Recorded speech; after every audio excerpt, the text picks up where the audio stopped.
3.3 Properties of Logarithms. In this section, we will use the various properties to evaluate logarithmic expressions. In the first example, we will use the product rule to expand each of the given expressions. And you recall from your reading that the product rule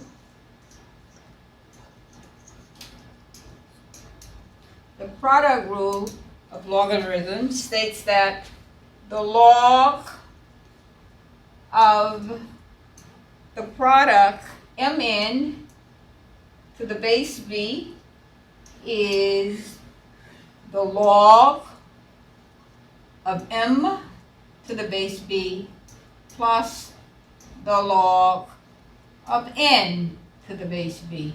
In other words, the logarithm of a product is merely the sum of the logarithms.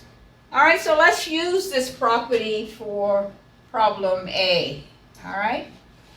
In A, we have the log of 7 times 11 to the base 6.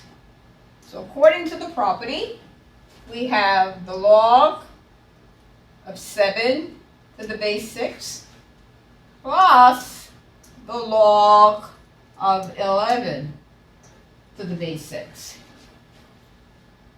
Let's look at another example. In part B, we want the log of 100 times x.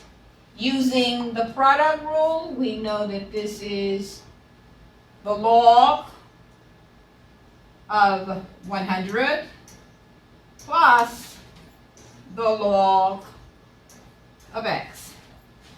All right, and we know that we can simplify the log of 100 and the log written without a base. The base is understood then to be 10, the common logarithm. So here we have a base 10. So the log of 100 base 10, of course, we know that this is going to be what? It's going to be 2.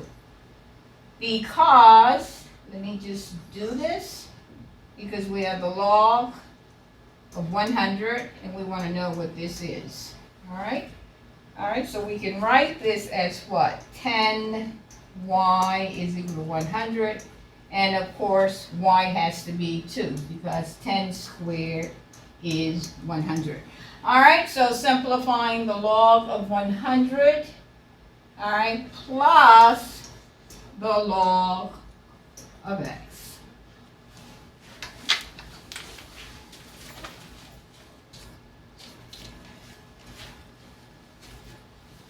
In the next example, we will use the quotient rule to expand each of the given logarithmic expressions. And just to recall the quotient rule of logarithms states that if you're taking the log of this quotient to the base b, say, all right, so this is going to be the log of m to the base b minus the log of n to the base b. In other words, the logarithm of a quotient is the difference of the logarithms. So let's use that property here.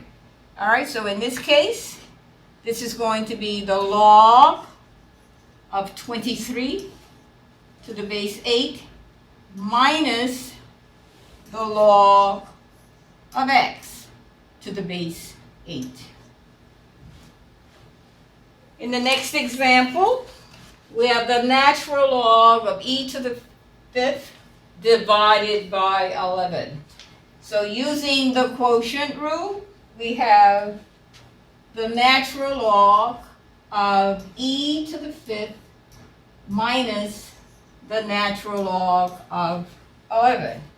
And here, we can write this as 5 times the natural log of e minus the natural log of 11, which is the natural log of e is 1, so we have 5 times 1 minus the natural log of 11. So that's 5 times 1 is 5 minus the natural log of 11.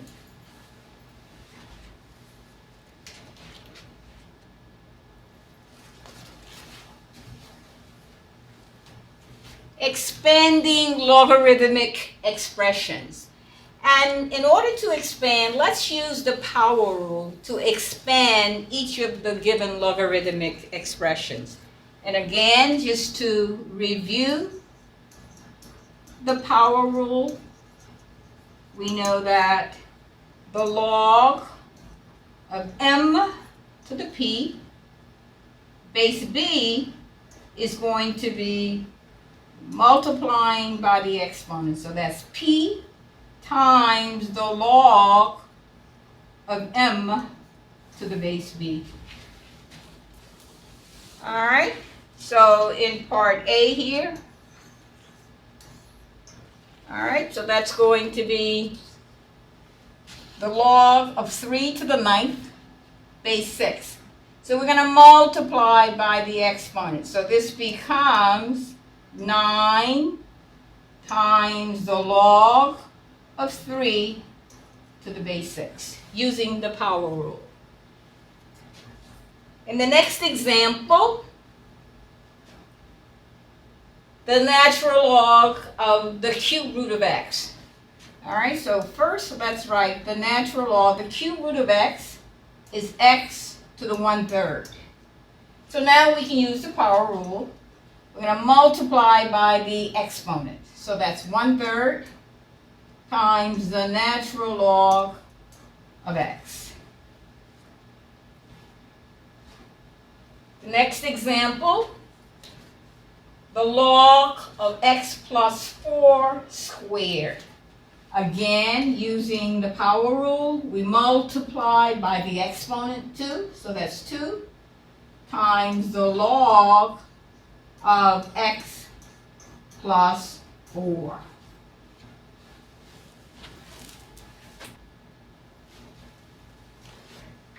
All right, in these examples, we will use the logarithmic properties to expand each expression. All right, right now we have the log of a single expression, but now let's expand it. And we're going to expand it using the properties of logarithms. So let's see what happens. All right, and we want to expand this as much as possible. So we see that we have the log of this product, the log of x to the 4th times the cube root of y. All right, so let's write this as the log of x to the 4th times y to the 1/3, base b. All right, let's use the product rule. Using the product rule, we have the log of x to the 4th, base b, plus the log of y to the 1/3.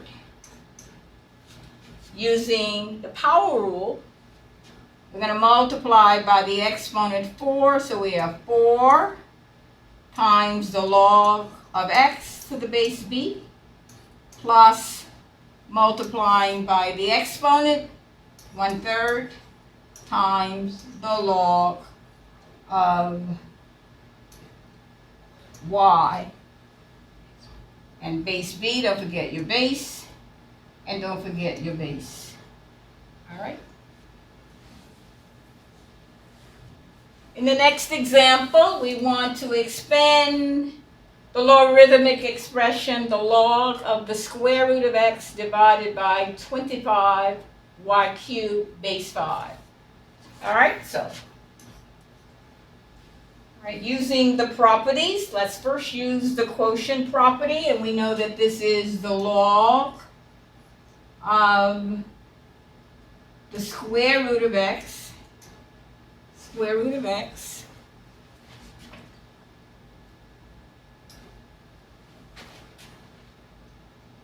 square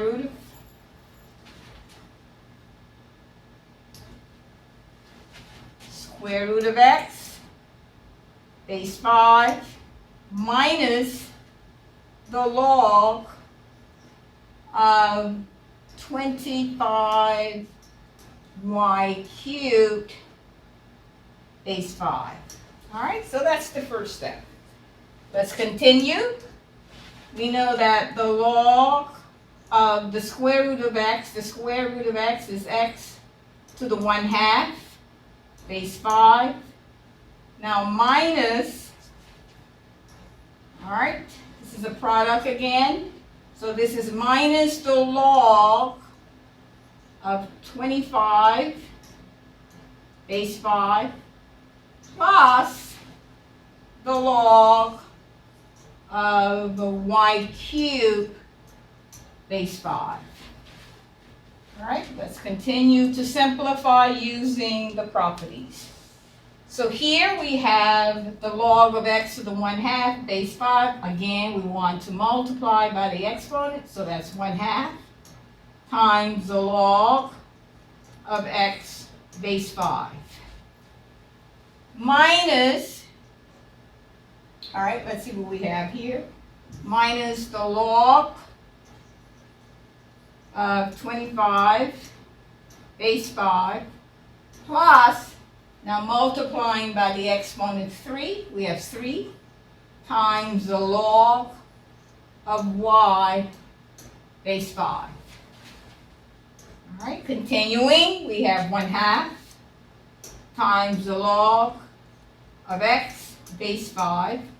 And let's simplify here. We have minus the log of 25 base 5 minus times a positive. All right, that's going to be, make sure you need parentheses here. You need the parentheses.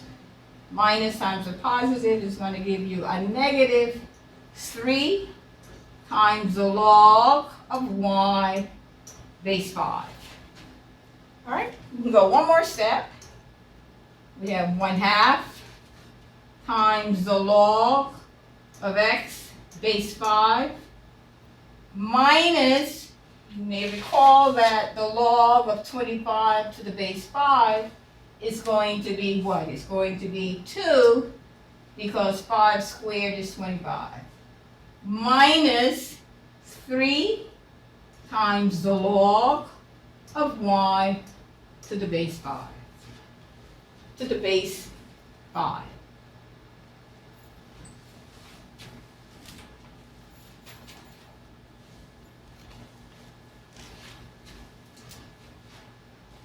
In the last example, we expanded logarithmic expressions. In these examples, we want to condense the logarithmic expression. We want to, in other words, rewrite the expression as the log, as an expression of a single logarithm. All right? So what do I want to do? So to condense a logarithmic expression, we write the sum or difference of two or more logarithmic expressions as a single logarithmic expression. All right, so let's see how we're going to do this. So in other words, we're going to reverse the properties of logarithms here. All right, so we're adding the log of 25 plus the log of 4. So if I reverse the product rule, so I have the log of 25 times 4. All right? So this is the log of 100, which we can simplify. Again, logarithm written without a base. The base is understood to be 10. It's the common logarithm. So the log of 100 to the base 10, if we simplify this, we merely get what? We get 2, because 10 squared is 100. In the next example, let's condense the given logarithmic expression. So what do we have? All right, I have a difference, so I can rewrite this as the log of a quotient. The log of 7x plus 6 divided by x. All right?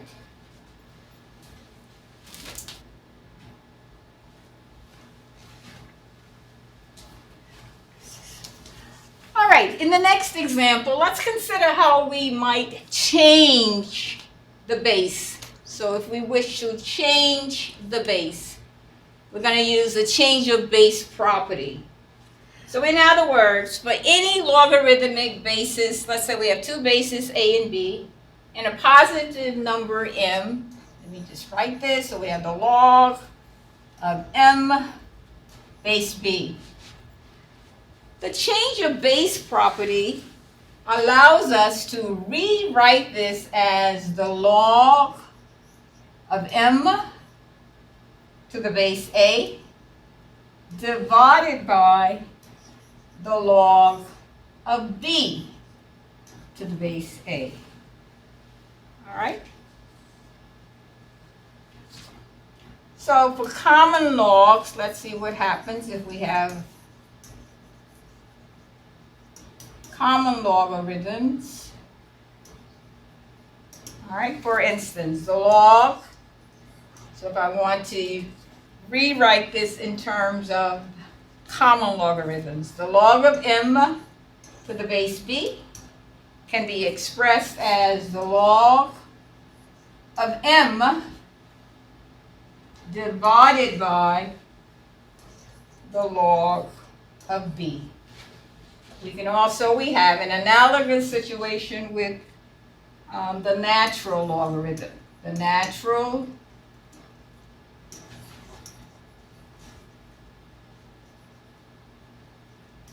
would be, if I wanted to change this or express the base in terms of the natural logarithm, it would be the log of m to the base b.